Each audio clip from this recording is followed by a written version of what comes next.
The transport ship landed with a soft thud on the green grass of Viridian Prime. Dr. Hyunwoo Park stepped out first, breathing the alien air through his helmet's filters. The air smelled sweet, like flowers after rain. Behind him, 8 other humans emerged from their ship, all wearing protective suits and carrying equipment. The planet looked beautiful. Tall, purple trees swayed in the gentle wind. Strange blue flowers covered the ground like a carpet. In the distance, crystal towers sparkled in the sunlight. This was the home of the Viridians, the first alien race that wanted to be friends with humans. "Remember," said Commander Tae-ho Lee through the radio, "we are here to make peace. These aliens have been watching us for years. They chose to contact us first. We must not mess this up." Hyunwoo nodded. As the team's xenobiologist, he had studied everything they knew about Viridians. They were tall, thin creatures made of what looked like living crystal. They were peaceful and smart. They had been living on this planet for thousands of years. The human team walked toward a large open area where the Viridians waited. Hyunwoo counted 12 aliens standing in a circle. They were even more beautiful than the pictures showed.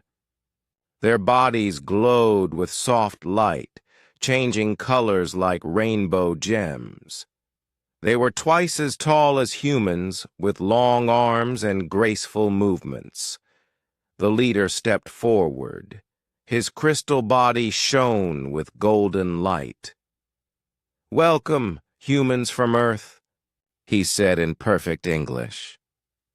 "I am Kethmore, speaker for our people.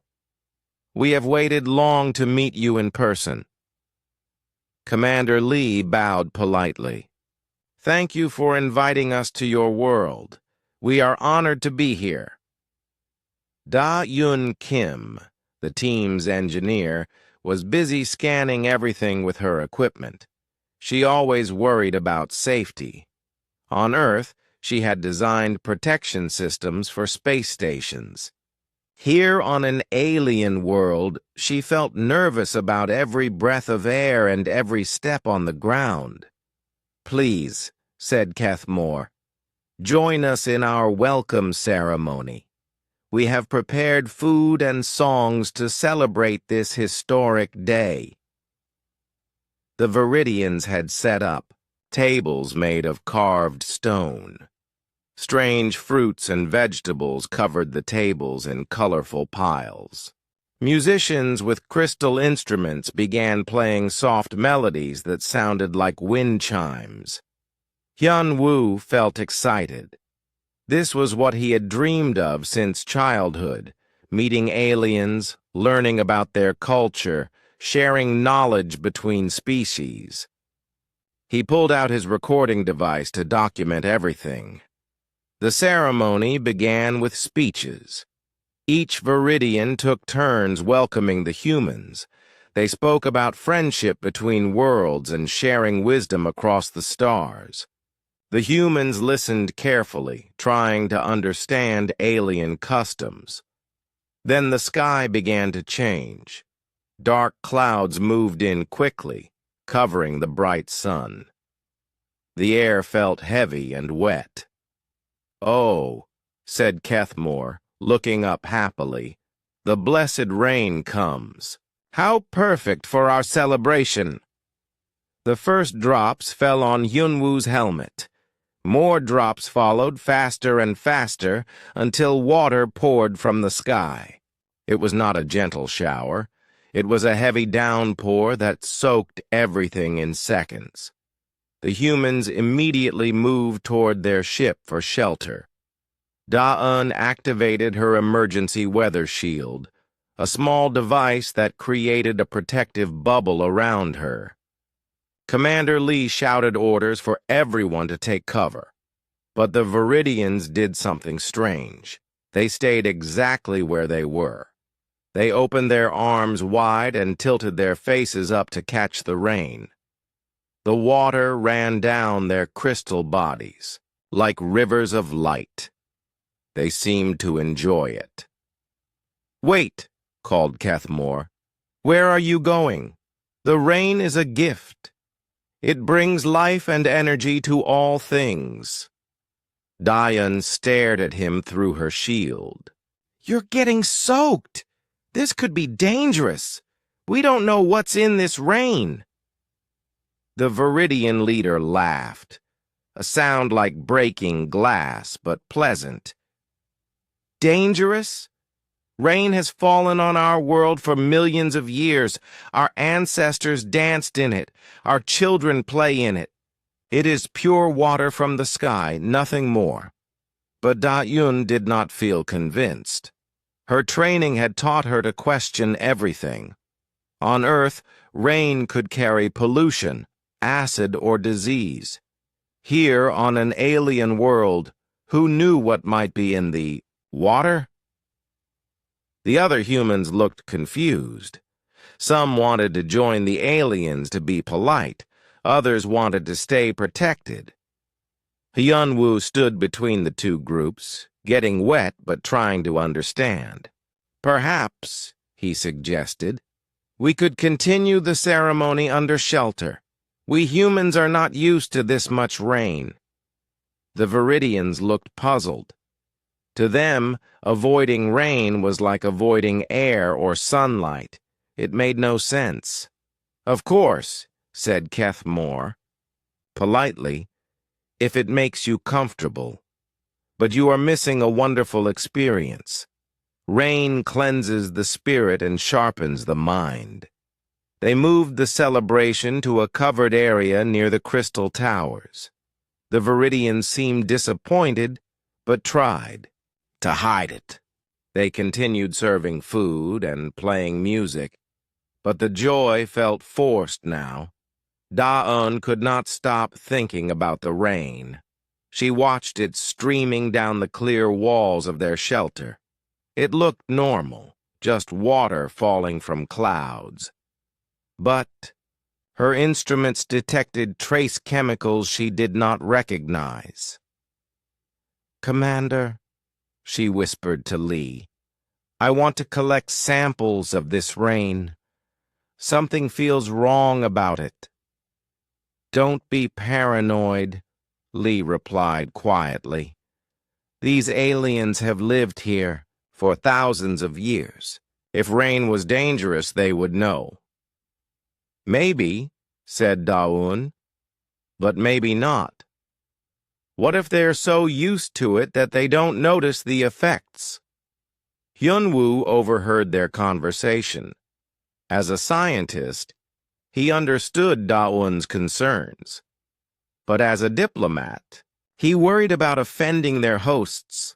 "Let's just observe for now," he suggested. "We can study samples later, privately." The ceremony continued for several hours. The Viridians told stories about their history and showed holographic images of their greatest achievements.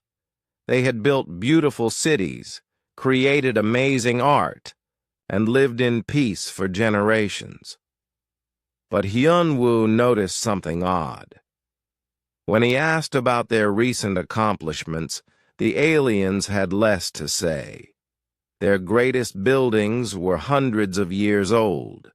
Their most famous discoveries happened long ago. It seemed like their civilization had stopped growing. When he asked about this, Kethmore smiled sadly. "We have learned that peace is more important than progress. Why change what already works well?" The rain finally stopped as evening approached.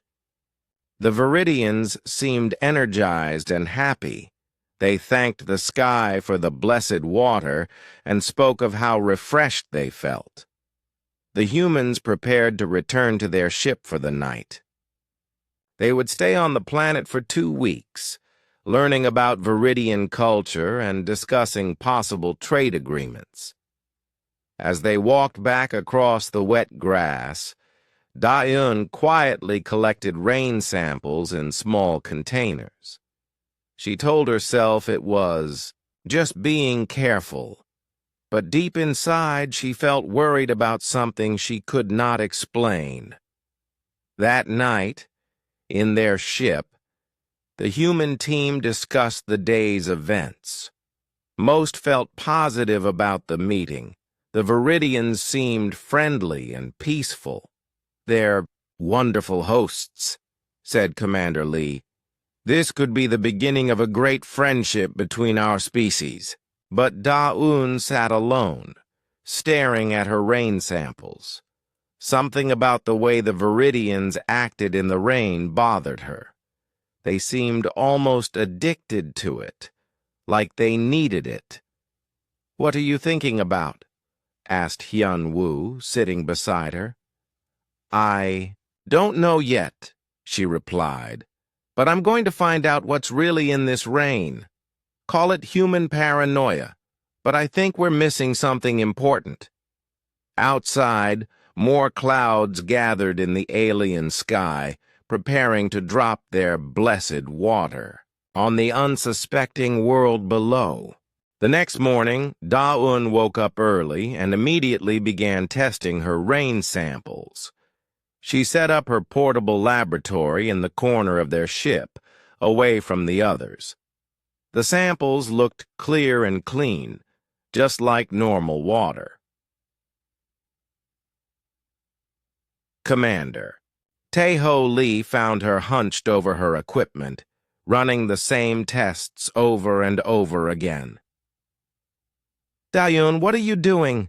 We have meetings with the Viridians in 2 hours.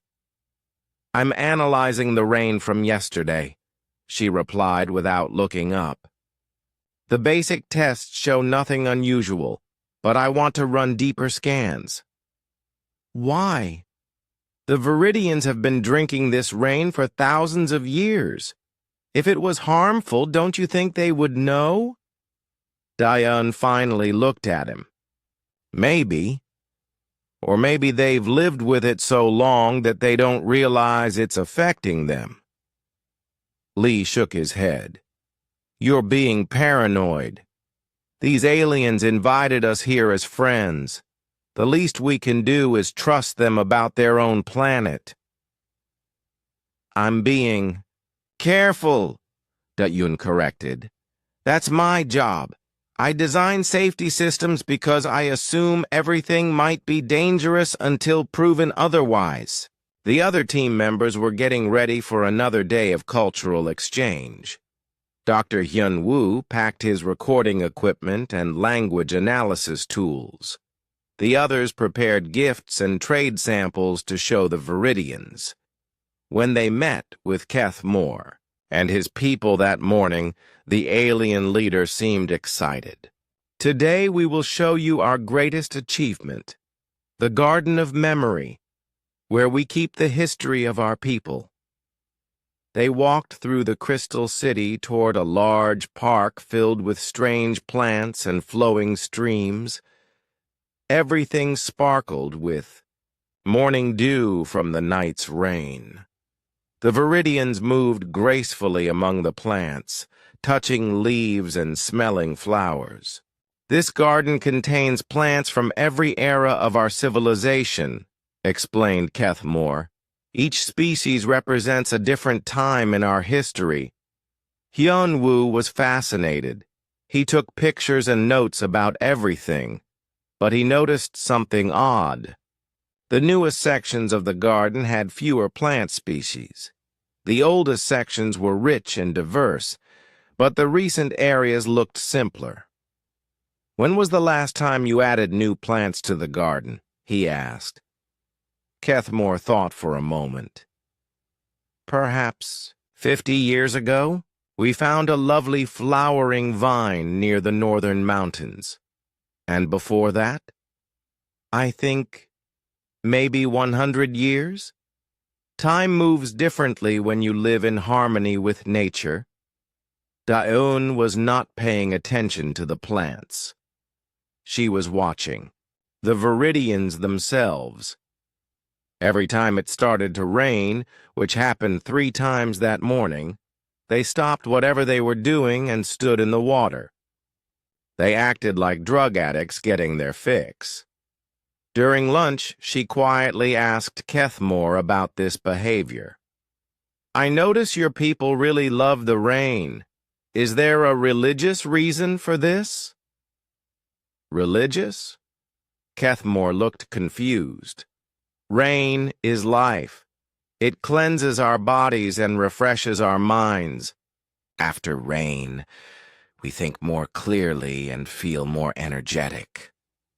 "How often does it rain here?" "Every day, sometimes twice a day. We are blessed with abundant water from the sky." Da-eun felt a chill run down her spine. If it rained every day, and the Viridians exposed themselves to it every time, they were constantly being affected by whatever was in that water. That afternoon, while the others toured more Viridian sites, Da-eun excused herself and returned to the ship.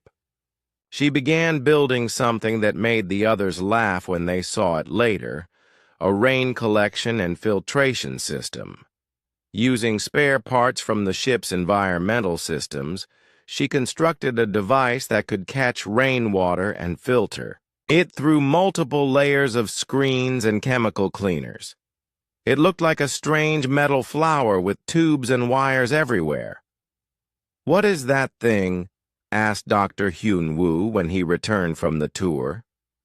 "A rain purification system," Da-eun replied, adjusting a valve.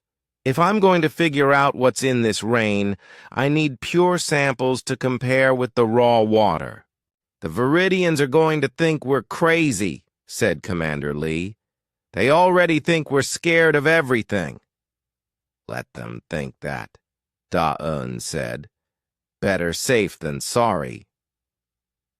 The next day, it rained again during their morning meeting with the Viridian Council. As usual, the aliens went outside to stand in the downpour. But this time they invited the humans to join them. "Please," said Kethmore, "experience the joy of pure rainwater. Let it wash away your fears and doubts." Most of the human team politely declined, but Dr. Hyun-woo, trying to be diplomatic, stepped into the rain for a few minutes. The water felt normal, just wet and cold. But he noticed that afterward he felt strangely relaxed and less worried about their mission. Da-eun watched this from under her shelter, feeling more suspicious than ever. When rain made people feel good, that was often a warning sign. Many dangerous substances made people feel pleasant at first. That evening, she ran her first comparison tests. The filtered rainwater was very different from the raw samples. Her filters had removed dozens of microscopic particles that she could not identify. Under her strongest microscope, they looked like tiny moving dots. "Hyun-woo," she called to the scientist. "Come look at this." He bent over the microscope and adjusted the focus. "What am I looking at?" "These are particles I filtered out of the rainwater. They're too small to see clearly, but they seem to be alive." "Alive? Like bacteria?" "Maybe. But they move in patterns, like they have purpose. And there are millions of them in every drop of rain." Hyun-woo felt his stomach tighten.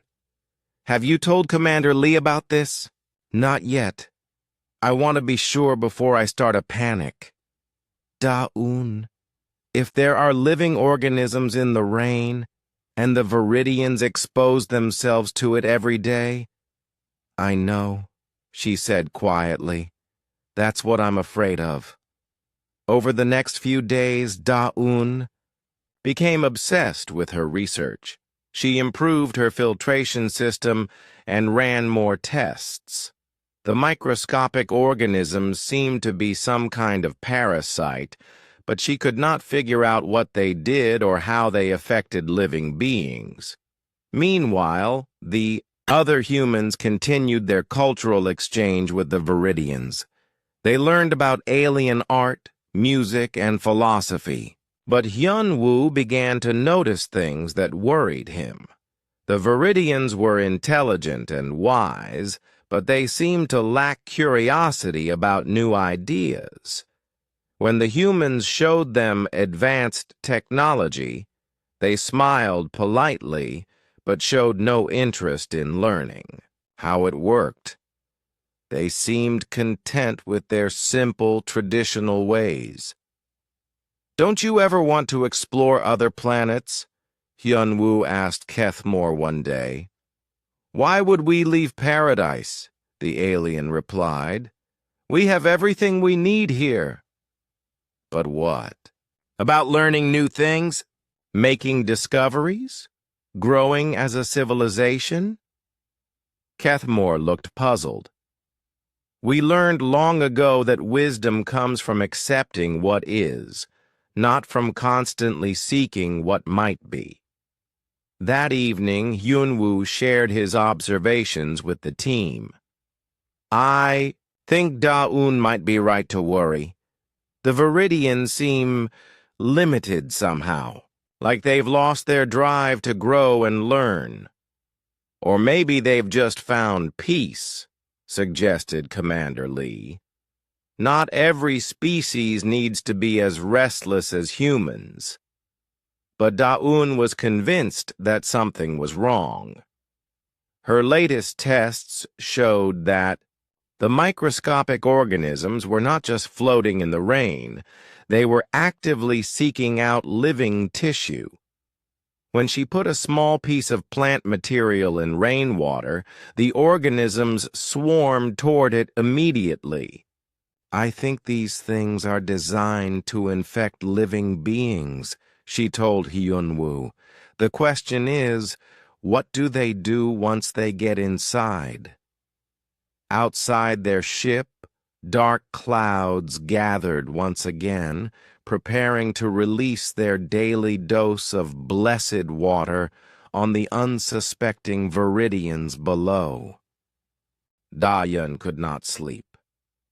For 3 nights she lay awake thinking about the tiny organisms in the rainwater.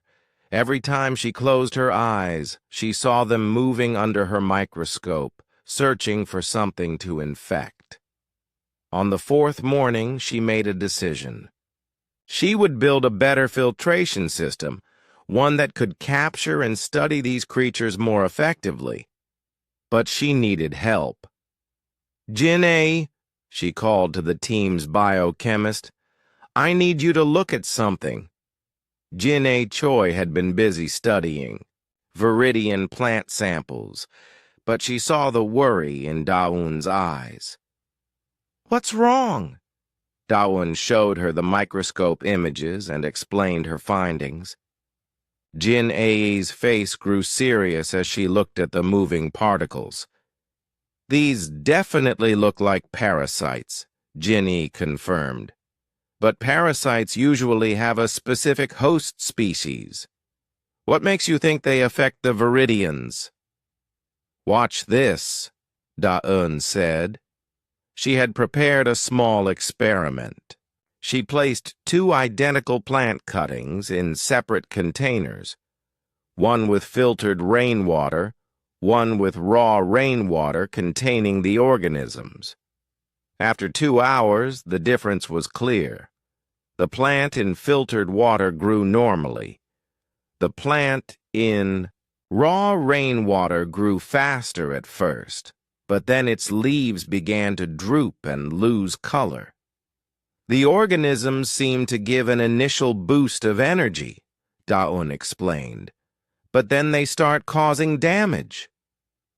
Jin-ae studied the results carefully.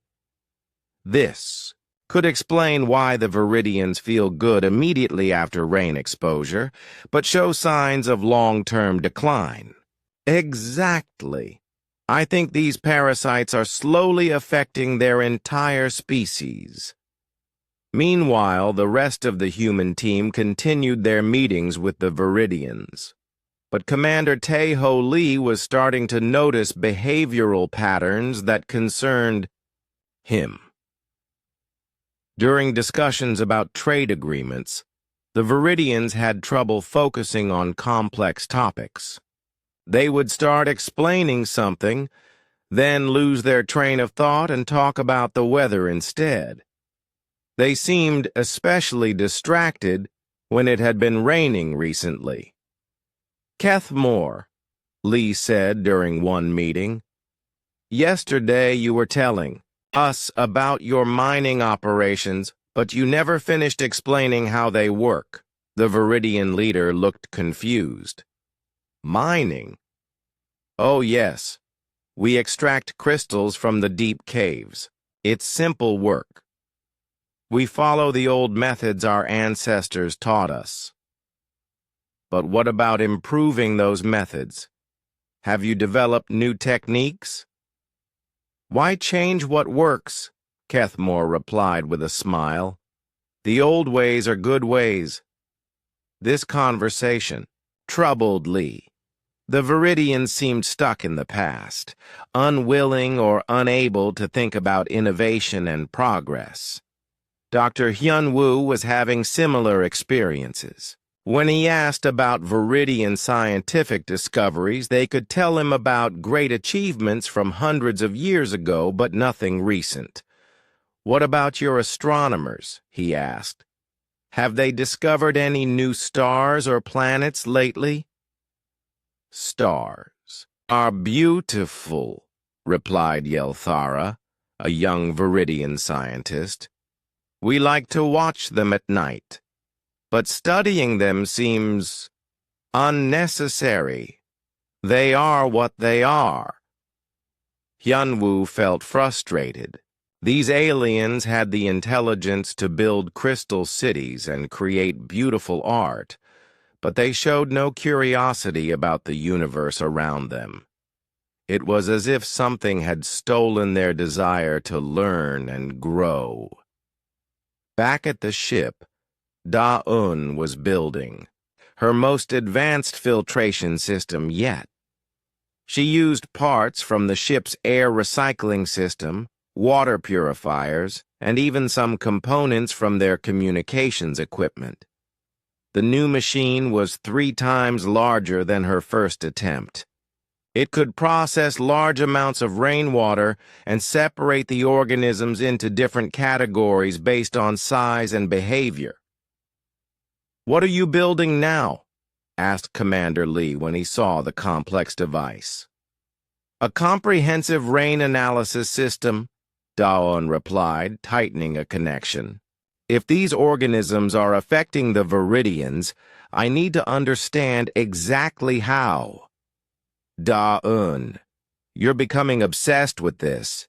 Maybe you should take a break and focus on our diplomatic mission." "Commander, what if I'm right? What if we're watching an entire species slowly destroy itself and don't even know it?" Lee looked at her tired face and realized how much this meant to her. "Okay. But if you don't find anything concrete soon, I want you to drop this research and focus on our real work here." That afternoon it rained again. Da-yun watched through the ship's windows as the Viridians ran outside to dance in the water. They looked so happy and peaceful. But she noticed something that chilled her blood. A group of young Viridians were playing in the rain with incredible energy and joy. But nearby, some older aliens who had been standing in the rain for longer periods seemed confused and sluggish. One elderly Viridian just stood there with water pouring over him, staring at. "Nothing! Jinne," Daun called urgently. "Come see this." Together they watched the different reactions to rain exposure. The younger Viridians acted like they were getting high from the water. The older ones seemed damaged by long-term exposure. "It's like a drug," Janae whispered. "Immediate pleasure but long-term harm." "That's exactly what I think it is," Da-Un replied. "And the Viridians have been using this drug every day for thousands of years. They ran Da-Yun's new machine that evening, processing gallons of rainwater. The results were shocking. The organisms were not random parasites. They were highly organized and specialized. Under powerful magnification, Jinae could see that they had complex internal structures. "These aren't simple bacteria," she told Da-Un. "They look almost engineered, like someone designed them for a specific purpose." "What purpose?" "I think they're neural parasites. They probably attach to nerve cells and alter brain chemistry." Da-Yun felt sick. "So every time it rains, the Viridians are getting infected with billions of brain parasites. And because it rains every day, they never have a chance to recover or realize what's happening to them." The two women worked through the night, running more tests and documenting their findings. By morning, they had proof that the rain contained dangerous parasites designed to infect and alter the nervous systems of living beings. The question now was what to do about it. "We have to tell them," Jinae said. "Will they believe us?" Da-Yun asked. "They think rain is sacred. This will destroy everything they believe about their world. But if we don't tell them, we're watching genocide in slow motion." Dr. Hyun-woo joined their discussion when he found them reviewing data in the early morning hours. After seeing their evidence, he agreed that the situation was serious. "The Viridians aren't just peaceful," he said. "They're being chemically pacified. These parasites are stealing their curiosity, their ambition, their ability to grow as a species." Commander Lee was harder to convince. When they showed him the evidence, he studied it carefully but remained skeptical. "This is incredible research," he admitted, "but we're here as diplomats, not saviors. What if we're wrong? What if this is just how their species naturally evolved?" "Commander," Da-Un said firmly, "look at their history. Look at what they accomplished centuries ago compared to now. They're not evolving. They're declining. And if we tell them their sacred rain is poisonous, we could destroy their entire civilization." "Their civilization is already being destroyed," Jinae pointed out. "It's just happening so slowly that they don't notice." Lee made a difficult decision. "Give me more proof. Absolute, undeniable proof. If we're going to accuse an entire planet of being wrong about their most basic beliefs, we better be absolutely certain." Da-Un nodded grimly. She would find that proof, no matter what it took. Outside, the clouds were gathering again, preparing to drop their daily dose of neural poison on the unsuspecting world below. Jinae worked for 18 hours straight, pushing her equipment to its limits. She had collected rain samples from different areas of the planet and processed them through Da-Un's advanced filtration system. What she found made her hands shake as she adjusted her microscope. "Da-Un," she called softly, "you need to see this immediately." Da-Un rushed over from her engineering station, where she had been modifying the filtration system for even better results. She looked through the microscope and gasped. The parasites were not just floating randomly in the water, they were organized in complex patterns, moving together like tiny armies. Under the highest magnification, she could see that each organism had thread-like extensions that looked designed to connect with nerve tissue. "These aren't natural parasites," Jin-A said quietly. "Someone or something created these things." "What do you mean?" "Look at this structure here." Jin-A pointed to a detailed image on her computer screen. "This is a specialized attachment mechanism, and this part here processes specific brain chemicals. These organisms are engineered to target intelligent life." Daeun felt cold fear creep up her spine. "You're saying someone made these things on purpose?"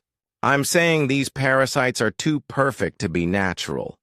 They're designed to do exactly what they're doing, slowly reducing the intelligence and ambition of any species that gets infected." Dr. Hyunwoo joined them, looking tired from another frustrating day of meetings with the Viridians. "Any progress on the rain analysis?" Ginny showed him their latest findings. As a xenobiologist, Hyunwoo understood the implications immediately. "This is biological warfare," he said grimly. "Someone turned the Viridians' own weather system into a weapon against them." "But who? And why?" Daeun asked. "Maybe another alien species that wanted to neutralize the Viridians without destroying their planet," Hyunwoo suggested. "Make them peaceful and harmless instead of killing them." Jin-A pulled up more data on her screen.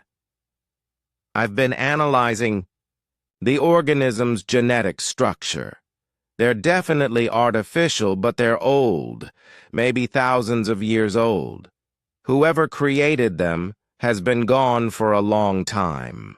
So the Viridians are victims of an ancient attack that they don't even know happened," Daeun realized. The three humans sat in silence, thinking about the horrible situation. An entire intelligent species was being slowly lobotomized by their own rain, and they thought it was a blessing from their gods. "We have to tell them," Hyunwoo said finally. "Commander Lee wants absolute proof," Daeun reminded him. "Then let's get it," Jin-A replied with determination. She began working on a new experiment. Using tissue samples from Viridian plants that she had been studying, she exposed some samples to raw rainwater and others to filtered water. Then she monitored the cellular changes over several days. The results were horrifying. Plant cells exposed to the parasites showed immediate signs of neural disruption. The organisms attached to nerve fibers and began altering the electrical signals that plants used for basic functions. "Plants don't have brains like animals do," Jin-A explained to the others, "but they do have neural networks for communication and decision-making. The parasites are attacking those networks." "What does that mean for the Viridians?" asked Hyunwoo. "If the parasites affect plant intelligence this way, imagine what they're doing to complex alien brains. They're probably disrupting memory formation, reducing curiosity, and blocking the neural pathways needed for creative thinking." Daeun was already planning their next step. "We need to test this on Viridian tissue samples. How do we get those? Without alerting them to what we're doing?" Hyunwoo asked. "Leave that to me," Daeun said with a grim smile. The next day, during their cultural exchange activities, Daeun quietly collected samples of shed Viridian skin crystals and hair-like fibers that the aliens naturally lost. She told the Viridians she was interested in studying their unique crystal biology for possible medical applications. Kethmore was happy to provide samples. Perhaps your human medicine can learn from our natural crystal healing, he said with a peaceful smile. Back at the ship, Ginny processed the viridian tissue samples immediately. What she found confirmed their worst fears. The viridian tissue was full of parasites. They had formed complex networks throughout the crystal structures that made up viridian bodies. Most disturbing of all, the parasites seemed to be concentrated in areas that corresponded to brain tissue. They're not just infected, Ginny told the others. They're completely colonized. These parasites have been living in viridian nervous systems for so many generations that they're practically part of their biology now. Can the damage be reversed? Asked Hyunwoo. I don't know, but I think I can design a treatment that would kill the parasites and allow viridian brain tissue to recover. How long would that take? For the parasites to die? Maybe a few days. For the brain damage to heal? Possibly months or years, if it can heal at all. Commander Lee finally joined their meeting that evening. When he saw the evidence they had gathered, his skepticism disappeared. This is genocide, he said quietly. Slow, invisible genocide that's been going on for thousands of years. What do we do about it? Da-eun asked. Lee thought carefully before answering. First, we need to be absolutely certain that removing these parasites won't kill the viridians. They've been living with them for so long that their biology might depend on them now. I can run tests to check for that, Ginny offered. Second, we need to figure out how to explain this to them without causing panic or destroying their entire worldview. Their worldview is already destroyed, Hyunwoo pointed out. They just don't know it yet. And third, Lee continued, we need to decide if this is really our responsibility. We came here as diplomats, not as saviors. Da-eun stood up angrily. Commander, we're watching an intelligent species commit slow suicide, and they don't even know they're doing it. How can we not help them? Because helping them might make things worse, Lee replied. What if removing the parasites causes massive brain damage? What if it kills them? What if they're happier being peaceful and simple than struggling with intelligence and ambition? That's not our choice to make, Ginny said firmly. It's theirs. But they can't make that choice if they don't know the truth. The debate continued. Late into the night, finally Lee made his decision. We'll run more tests to make sure treatment won't harm them. Then we'll approach their leadership with our findings. But we do this carefully and diplomatically. If we handle this wrong, we could start a war or cause the collapse of their entire civilization. Or we could save them, Da-eun said quietly. Outside, their ship, the nightly rain began to fall. In the distance, they could see viridians running out into the streets to dance in the water, celebrating the daily dose of poison that was slowly stealing their minds. Ginny looked at her test results. One more time. The parasites were definitely artificial, definitely harmful, and definitely treatable. The question now was whether the viridians would want to be saved from a curse they thought was a blessing. Tomorrow, she said to herself, we find out if an entire species is ready to learn the truth about their reign. Woo Jin Nam had been quiet throughout most of the mission, working in the background as the team's data analyst. While others argued with the Viridian Council and conducted experiments, he had been doing something else entirely, digging through, thousands of years of Viridian historical records. "I found something," he announced during the team's morning meeting. "Something that will prove we're right about the rain." The others gathered around his computer workstation where charts and graphs covered multiple screens. Wu Jin had been working for 72 hours straight, his eyes red from exhaustion, but bright with discovery. "Look at this timeline," he said, pointing to a long graph that stretched across his main screen. "This shows Viridian technological advancement over the past 3,000 years. The pattern was clear and disturbing. For the first 1,000 years, the line climbed steadily upward, showing rapid progress in science, art, and technology. But then it began to level off. For the next 1,000 years, advancement slowed dramatically. In the most recent 1,000 years, the line was almost flat.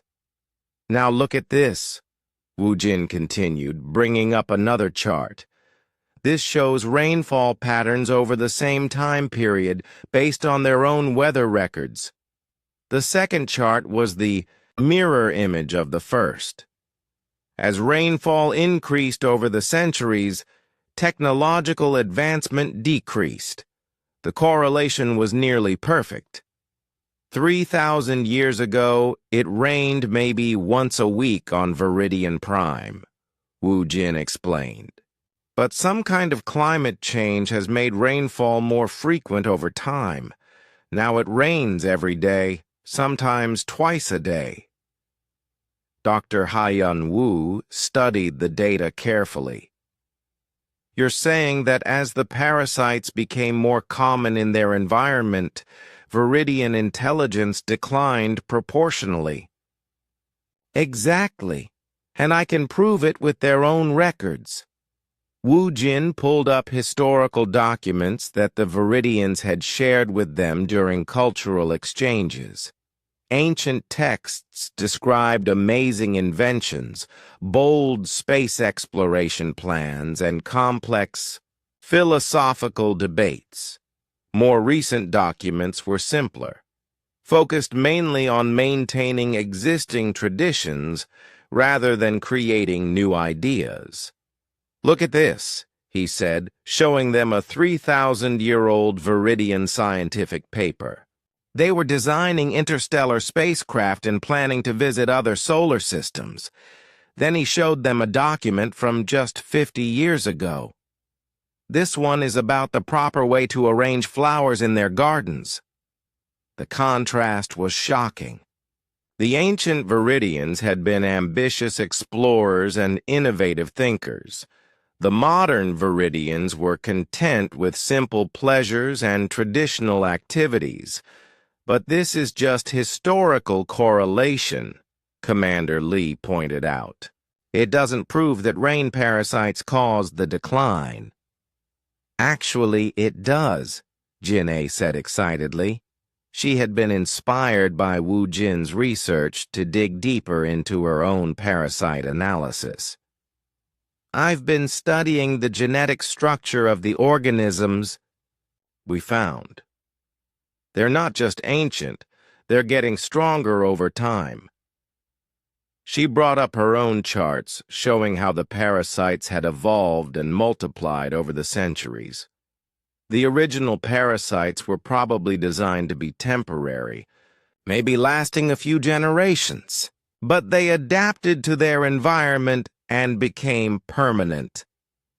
They're evolving to be more effective at suppressing intelligence, Daun realized. That's why Viridian civilization has declined so dramatically in recent centuries. The team now had overwhelming evidence, but they still faced the problem of convincing the Viridians to accept it. The older generation remained completely resistant to their findings. That's when Yelthera approached them with a desperate proposal. "I want to volunteer for your treatment," she said during a secret meeting at the human ship. If you can remove the parasites from my body, I will be living proof of what they do to us." Jinae was horrified. "Yelthara, we don't know if the treatment is safe. You could die." "I am dying already," the young Viridian replied. "Every day I feel my mind growing smaller. My curiosity fades. My dreams become simpler. I would rather risk death than accept this slow lobotomy." After hours of discussion, Jinae agreed to attempt the treatment. She had developed a combination of targeted antibiotics and neural stimulants that should kill the parasites while helping Viridian brain tissue recover. "We'll start with a very small dose," she explained to Yelthara. "If you have any bad reactions, we'll stop immediately." The treatment began the next morning. Jinae injected Yelthara with a carefully measured amount of her anti-parasite medicine. Then they waited. For the first few hours, nothing seemed to happen. Yelthara felt the same, as always, peaceful, content, slightly foggy in her thinking. But on the second day, something changed. "I feel different," Yelthara reported. "Like there's more space in my head. Like thoughts that were trapped are starting to move again." By the third day, the change was obvious to everyone. Yelthara's crystal body glowed brighter than it had in years. Her eyes seemed sharper and more focused. She asked more questions in one afternoon than most Viridians asked in a month. "What happened to us?" she wondered aloud, studying Wu Jin's historical charts. "We used to dream of touching the stars. Now we barely look up at the sky." "The parasites happened," Jinae explained gently. "They've been stealing your dreams for thousands of years." But the real proof came when Yelthara tried to solve a complex mathematical problem that the humans had brought as a test. Before treatment, she had been unable to understand even basic algebra. Now, she worked through advanced equations with growing excitement. "I remember learning this when I was young," she said in wonder. "But for years, it seemed too difficult to think about. Now it feels simple again." Word of Yelthara's transformation spread quickly through the young Viridian community. Despite orders from the council to stay away from the humans, more young aliens approached the ship asking for treatment. Jinae was overwhelmed by the demand, but also encouraged by the results. Each Viridian who received treatment showed dramatic improvements in intelligence, creativity, and curiosity within days. "We need to scale this up," Dayun declared. "If we can treat hundreds of Viridians, we can prove to their entire species that the rain is poisoning them." But scaling up treatment was not their biggest problem. The Viridian Council had noticed the changes among their young people and was growing alarmed. Kethmore confronted the humans directly. "What have you done to our children?" he demanded. "They no longer accept our wisdom. They question everything. They speak of leaving our world to explore space. This is not natural for our people." "This is how your people used to be," Hyunwoo replied, showing him Wu Jin's historical data. 3,000 years ago, Viridians were explorers and inventors. The rain has been making you forget who you really are. "We are peaceful," Kethmore insisted. "We are content. Your treatments are making our young people restless and unhappy." "We're making them intelligent again," Commander Lee said firmly. We're giving them back their minds. The confrontation escalated when more council members arrived, their crystal bodies flashing with angry colors. They demanded that the humans stop treating their people immediately. "You are destroying our way of life," accused Morketh. "Our culture is based on harmony and acceptance. Your treatments create discord and dissatisfaction." "Your culture is based on brain damage," Da-Un said bluntly. "You've been drugged into compliance for so long that you think it's normal." The argument might have continued indefinitely, but Yelthara interrupted with a proposal that shocked everyone. "Test it on yourselves," she said to the council members. "Take the human treatment for 1 week. If you feel that your old way was better, we will all stop asking for help." "And if we feel different?" asked Kethmore suspiciously. "Then you will understand what we have lost and what we might regain." The council members looked at each other, uncertainly. The proposal was reasonable, but it terrified them. What if the humans were right? What if their entire civilization had been built on a foundation of artificial stupidity? "1 week," Morketh said finally. "We will try your treatment for 1 week. But if it harms us or makes us unhappy, you must leave our world forever." Ginny nodded grimly. The fate of an entire species would be decided by whether their leaders could handle having their intelligence restored. Outside, the daily rain began to fall, carrying its cargo of mind-stealing parasites to a world that was finally beginning to question the blessing they had received from the sky. The first council member to volunteer for treatment was Morketh, the eldest and most traditional of the Viridian leaders. His decision shocked everyone, including his fellow council members. "If I am wrong about the rain," he said with dignity, "then I should be the first to face that truth." Jin-A prepared the treatment carefully, using a gentler formula designed for older Viridians whose bodies had been infected with parasites for many decades. The process would take longer and be more difficult than it had been for the younger aliens. "This might be uncomfortable," she warned Morketh as she prepared the injection. "Your body has adapted to living with these parasites for over 200 years. Removing them might cause confusion or disorientation. I have lived through the great storm of my youth and the crystal plague that killed my parents," Morketh replied calmly. "I can survive whatever your medicine brings." The treatment began on a Tuesday morning. For the first 2 days, Morketh seemed unchanged.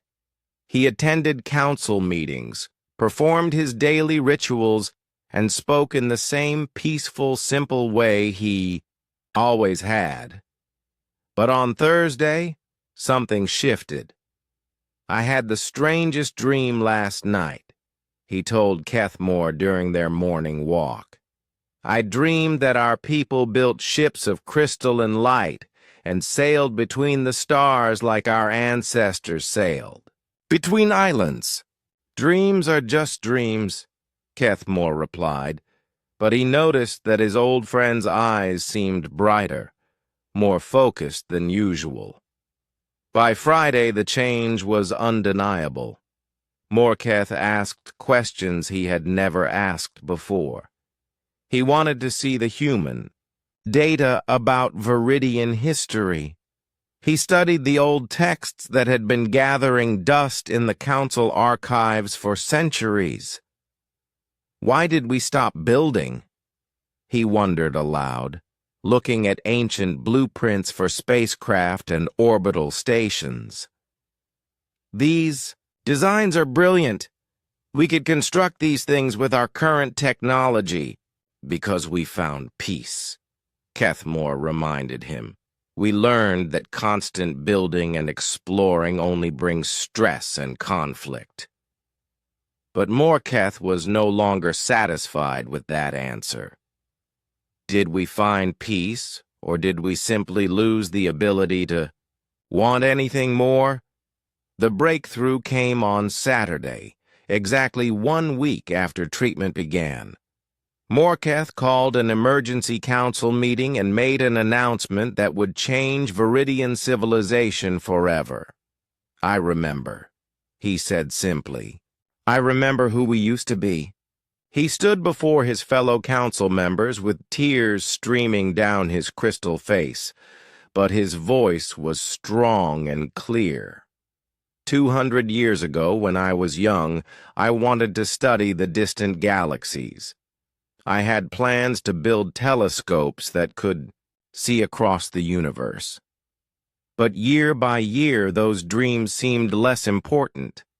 I thought it was wisdom, learning to be content with simple things. But it was not wisdom. It was the slow death of my mind. The other council members listened in stunned silence as their eldest and most respected leader described the awakening of his intelligence. "The humans are right," Morketh continued. "Our rain is poison. It has been stealing our thoughts and dreams for thousands of years. We are not peaceful. We are lobotomized. We are not wise. We are brain-damaged." Kethmore stood up angrily. "The treatment has made you sick. This is not natural thinking for our people." "This is exactly how our people are supposed to think," Morketh replied with passion. "Look at our history. Read the words of our ancestors. We were explorers, inventors, dreamers. We were magnificent." The argument that followed split the council down the middle. Half the members demanded immediate treatment for themselves. The other half insisted that Morketh had been poisoned by human medicine and was no longer thinking clearly. But the real revolution began among the younger Viridians who had already been treated. Led by Yelthara and inspired by Morketh's transformation, they began organizing themselves into what they called the Awakening Movement. "We cannot wait for the old generation to accept the truth," Yelthara declared at their first public meeting. "Every day we delay, more of our people lose pieces of their minds to the rain." The Awakening Movement had 3 goals. Treat as many Viridians as possible, develop technology to cleanse the rain permanently, and rebuild their civilization's lost knowledge and ambitions. Dayun found herself working around the clock to help them achieve the second goal. Using Viridian crystal technology combined with human engineering principles, she designed atmospheric processors that could neutralize parasites in the air before they reached the ground. "These machines can create clean zones around your cities," she explained to the movement leaders. "The rain inside these zones will be safe to touch." But building the processors required resources and approval from the traditional government. The old council, now deeply divided and suspicious of change, refused to authorize the project. "We will not spend our resources on machines that solve a problem we do not believe exists," declared Kethmore, who had become the leader of the traditionalist faction. This decision led to the first open conflict in Viridian society for over 1,000 years. Young, treated Viridians began building atmospheric processors without government permission using materials they gathered or bought with their own resources. The traditionalists responded by declaring the processors illegal and trying to shut them down. When the awakening movement refused to stop construction, Viridian security forces were called in to destroy the machines. The night they tried to destroy the first processor became known as the Night of Crystal Rain. Treated Viridians surrounded their machine, protecting it with their bodies. When security forces tried to break through the crowd, fights broke out for the first time in Viridian recorded history. Dr. Hyunwoo found himself in the middle of the conflict, trying to mediate between the two sides. "This is not what we wanted," he told Commander Lee as they watched smoke rise from the Crystal City. "We came to help them, not start a civil war." "Maybe civil war is what they need," Lee replied grimly. "Sometimes a species has to fight for the right to think freely." The conflict escalated when more council members began requesting treatment. Some did it secretly, afraid of being discovered by the traditionalists. Others announced their decisions publicly, creating more splits in the government. Each newly treated Viridian became a powerful advocate for the awakening movement. They could remember what they had lost and understand what their people could regain. Their testimonies were impossible to ignore. "I was a musician," said one council member after treatment. "I used to compose symphonies that made people weep with joy. But for 50 years, I have only been able to play simple melodies. I thought I was getting old, but I was getting stupid." The breaking point came when Kethmore himself began to waver, watching his oldest friend Morketh regain his intelligence and passion had shaken his faith in the traditionalist position. "What if we are wrong?"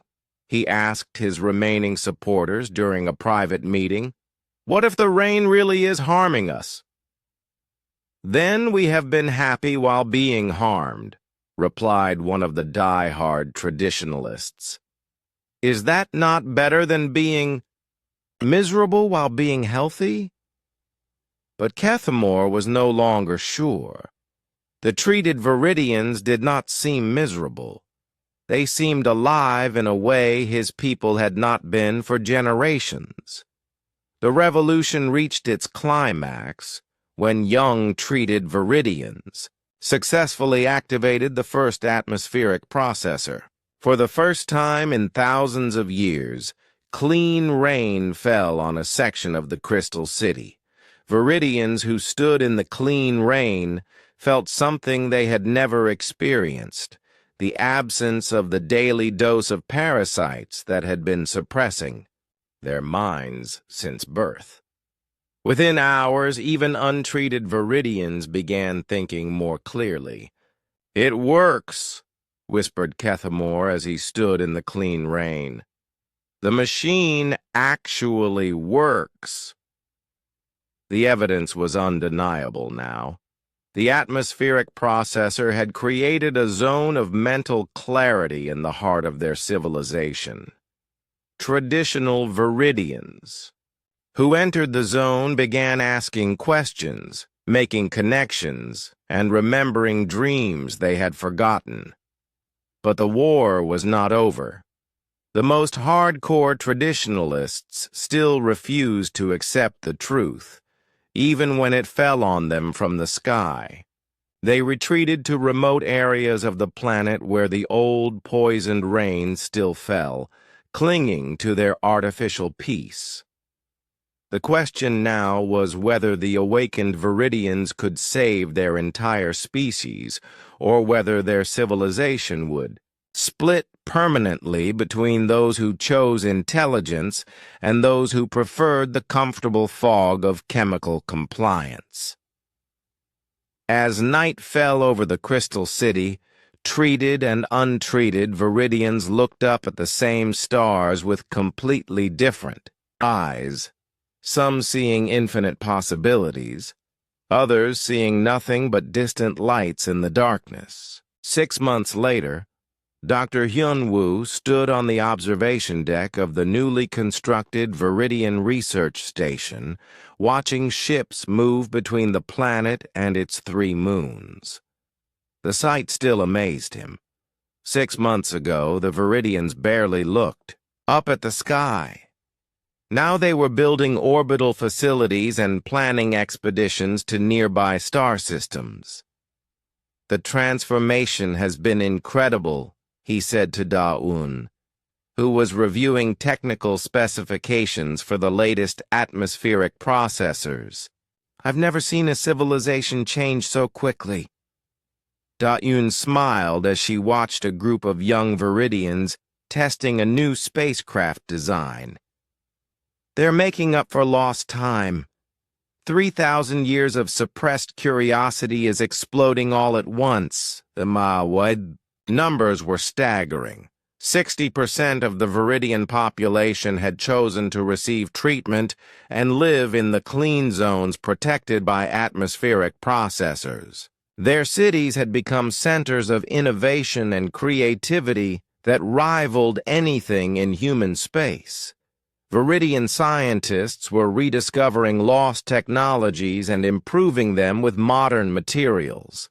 Their artists were creating works of stunning beauty and complexity. Their philosophers were asking questions that had not been heard on their world for millennia. Dr. Park called Yelthera as she approached with a datapad in her hands. She now served as the director of the Viridian Human Cooperation Project, coordinating research between their species. In the months since her treatment, Yelthara had become one of the most brilliant minds on the planet.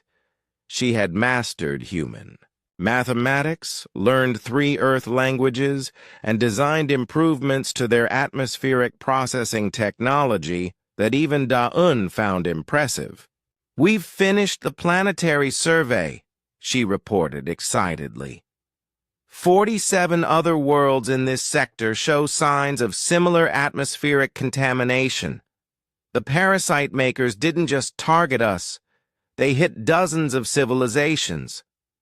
Hyun-woo felt a chill run down his spine.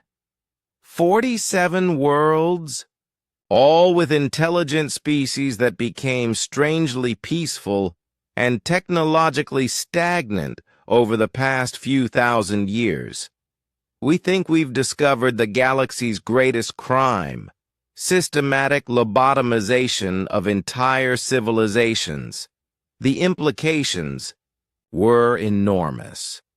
Somewhere in space, an unknown enemy had deployed biological weapons against multiple worlds, turning advanced civilizations into docile, harmless societies.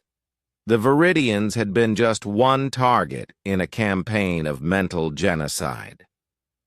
"Have you contacted these other worlds?" Da-un asked.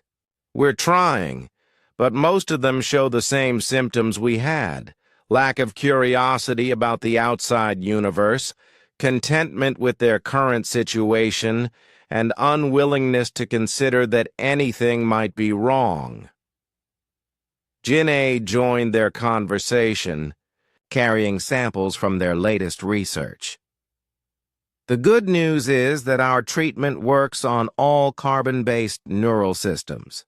We can probably help most of these species if they're willing to accept help.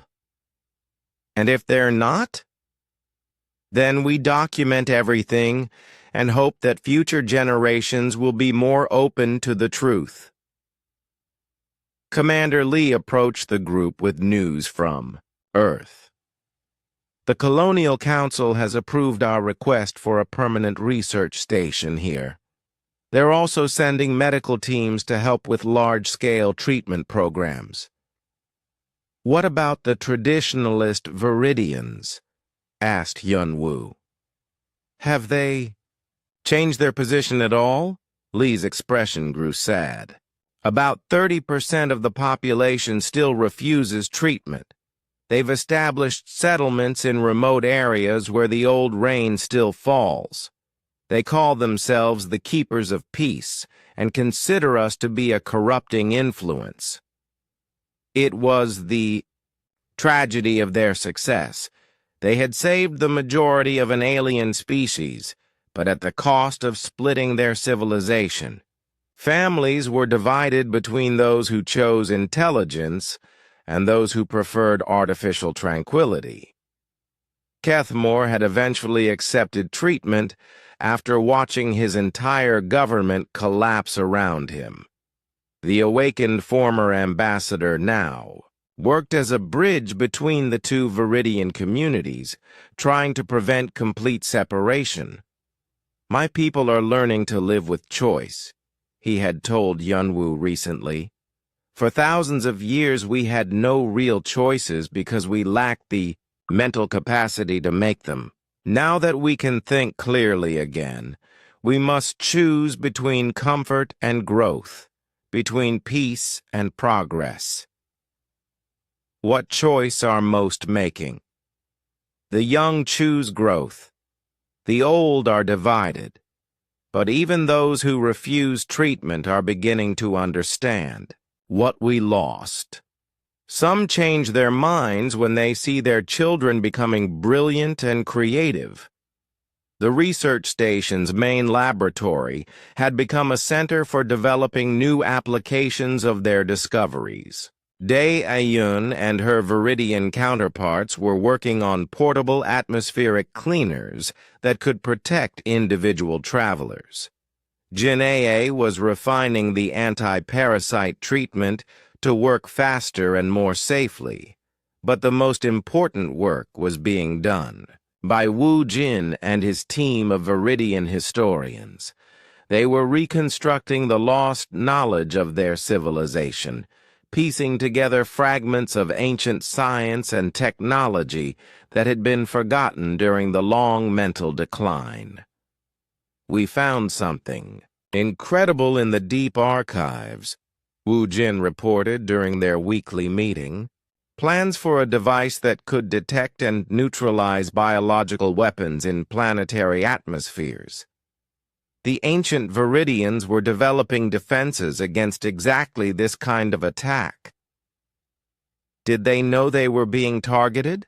asked Hyun-woo. "We think so. But the parasites worked faster than they could respond. By the time they realized what was happening, their scientists were too impaired to complete the defensive systems.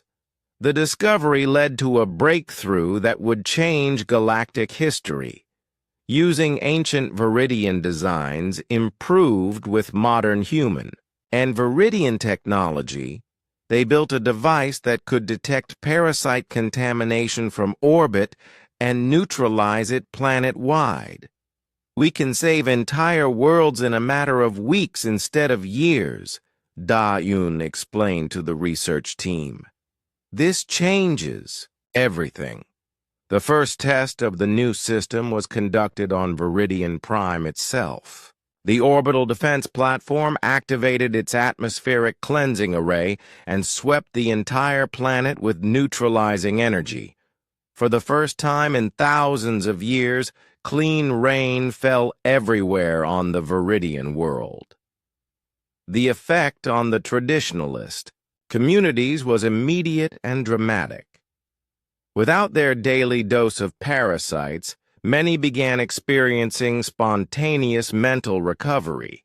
Some panicked and tried to collect contaminated water from old storage tanks.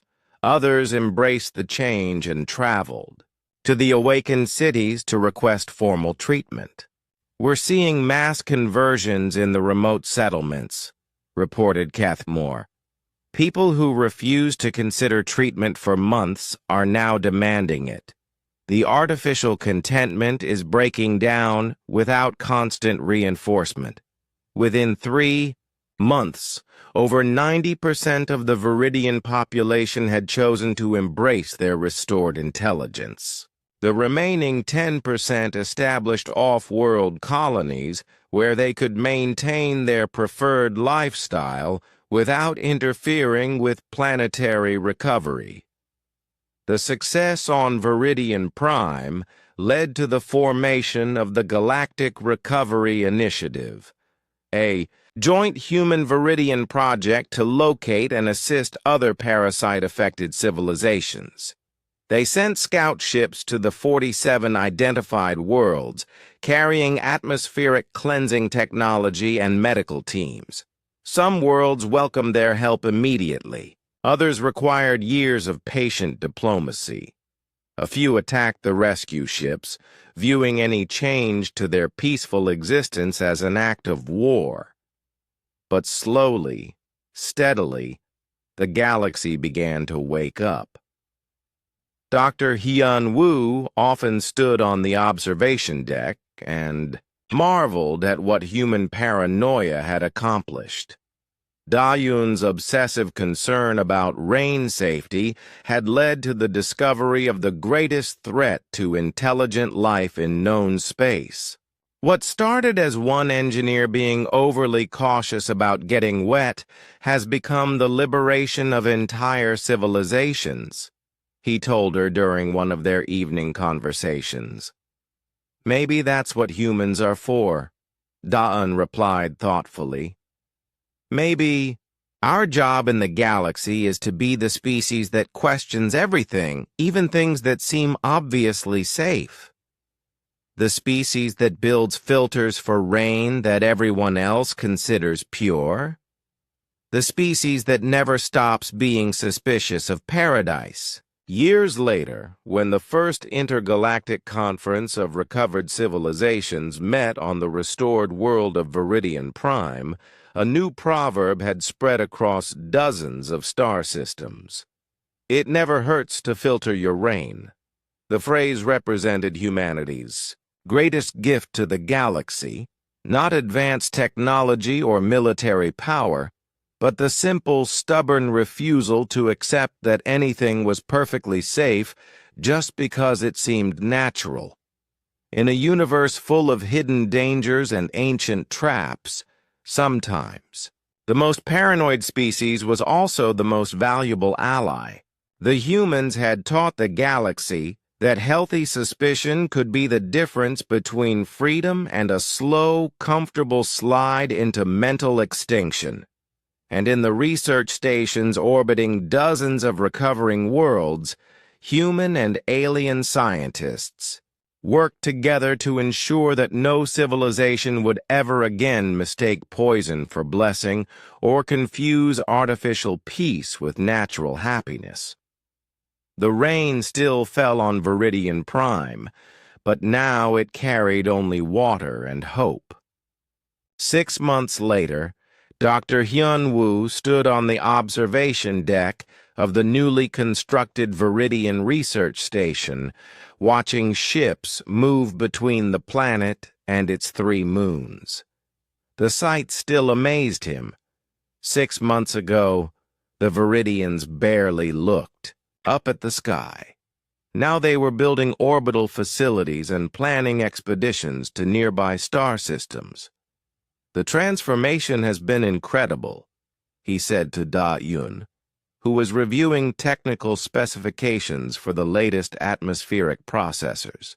I've never seen a civilization change so quickly. Da-Yun smiled as she watched a group of young Viridians testing a new spacecraft design. They're making up for lost time. 3,000 years of suppressed curiosity is exploding all at once. Numbers were staggering. 60% of the Viridian population had chosen to receive treatment and live in the clean zones protected by atmospheric processors. Their cities had become centers of innovation and creativity that rivaled anything in human space. Viridian scientists were rediscovering lost technologies and improving them with modern materials. Their artists were creating works of stunning beauty and complexity. Their philosophers were asking questions that had not been heard on their world for millennia. "Dr. Park," called Yelthara as she approached with a datapad in her hands. She now served as the director of the Viridian Human Cooperation Project, coordinating research between their species. In the months since her treatment, Yelthara had become one of the most brilliant minds on the planet. She had mastered human mathematics, learned 3 Earth languages, and designed improvements to their atmospheric processing technology that even Da Yun found impressive. "We've finished the planetary survey," she reported excitedly. 47 other worlds in this sector show signs of similar atmospheric contamination. The parasite makers didn't just target us, they hit dozens of civilizations.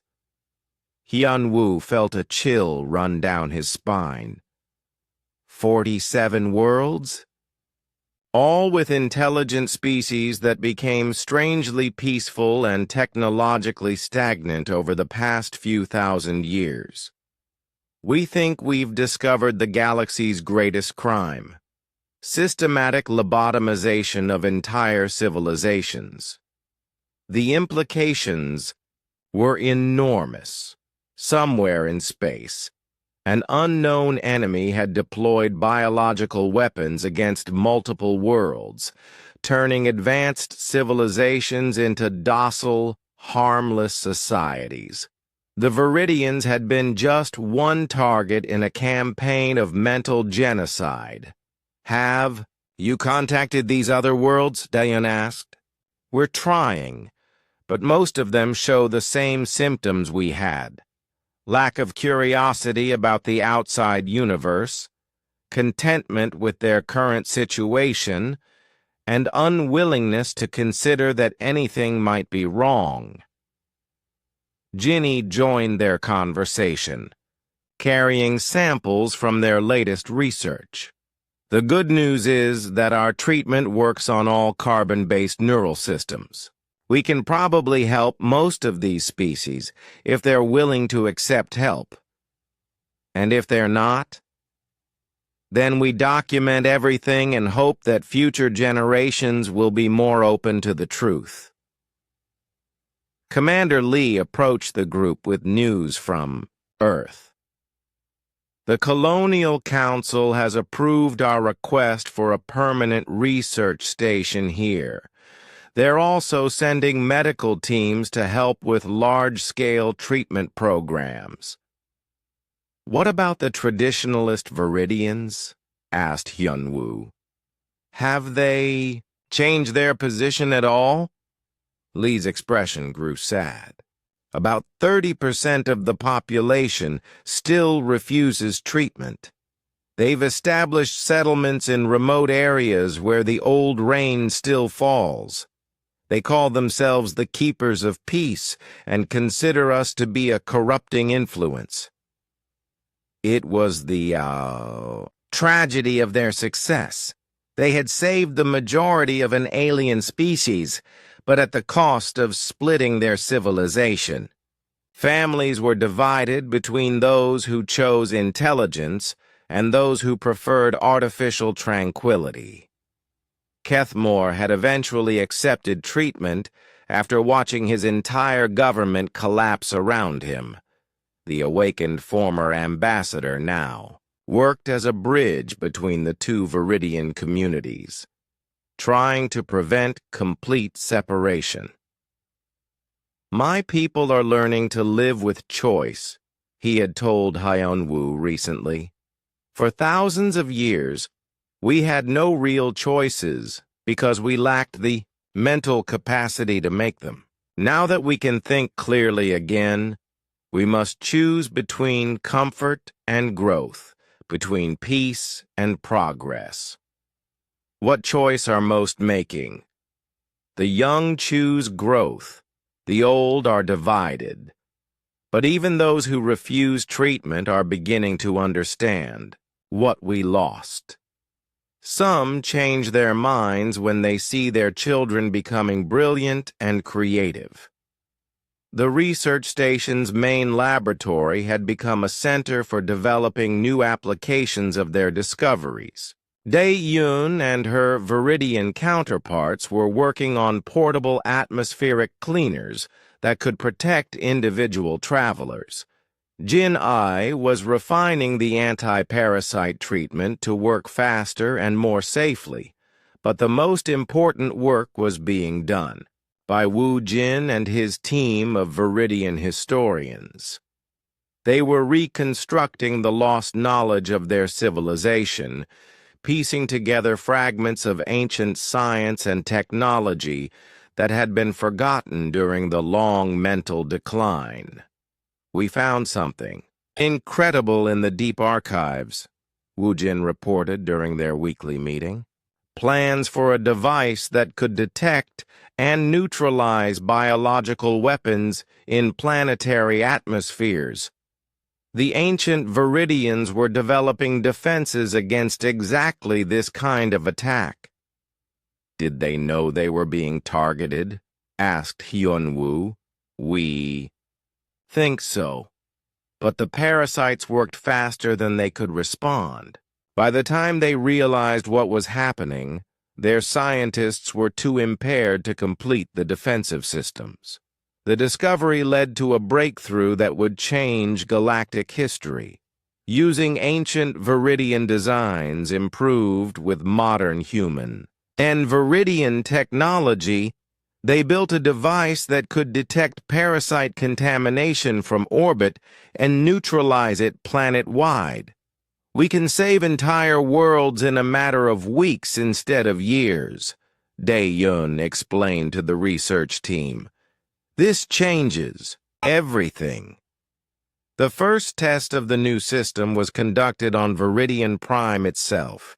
The orbital defense platform activated its atmospheric cleansing array and swept the entire planet with neutralizing energy. For the first time in thousands of years, clean rain fell everywhere on the Viridian world. The effect on the traditionalist communities was immediate and dramatic. Without their daily dose of parasites, many began experiencing spontaneous mental recovery. Some panicked and tried to collect contaminated water from old storage tanks. Others embraced the change and traveled to the awakened cities to request formal treatment. "We're seeing mass conversions in the remote settlements," reported Keth Moore. "People who refused to consider treatment for months are now demanding it. The artificial contentment is breaking down without constant reinforcement. Within 3 months, over 90% of the Viridian population had chosen to embrace their restored intelligence. The remaining 10% established off-world colonies where they could maintain their preferred lifestyle without interfering with planetary recovery." The success on Viridian Prime led to the formation of the Galactic Recovery Initiative, a joint human Viridian project to locate and assist other parasite-affected civilizations. They sent scout ships to the 47 identified worlds, carrying atmospheric cleansing technology and medical teams. Some worlds welcomed their help immediately. Others required years of patient diplomacy. A few attacked the rescue ships, viewing any change to their peaceful existence as an act of war. But slowly, steadily, the galaxy began to wake up. Dr. Hyun-woo often stood on the observation deck and marveled at what human paranoia had accomplished. Dae-Yoon's obsessive concern about Rain's safety had led to the discovery of the greatest threat to intelligent life in known space. What started as one engineer being overly cautious about getting wet has become the liberation of entire civilizations, he told her during one of their evening conversations. Maybe that's what humans are for, Da-un replied thoughtfully. Maybe. Our job in the galaxy is to be the species that questions everything, even things that seem obviously safe. The species that builds filters for rain that everyone else considers pure. The species that never stops being suspicious of paradise. Years later, when the first intergalactic conference of recovered civilizations met on the restored world of Viridian Prime, a new proverb had spread across dozens of star systems. It never hurts to filter your rain. The phrase represented humanity's greatest gift to the galaxy, not advanced technology or military power, but the simple, stubborn refusal to accept that anything was perfectly safe just because it seemed natural.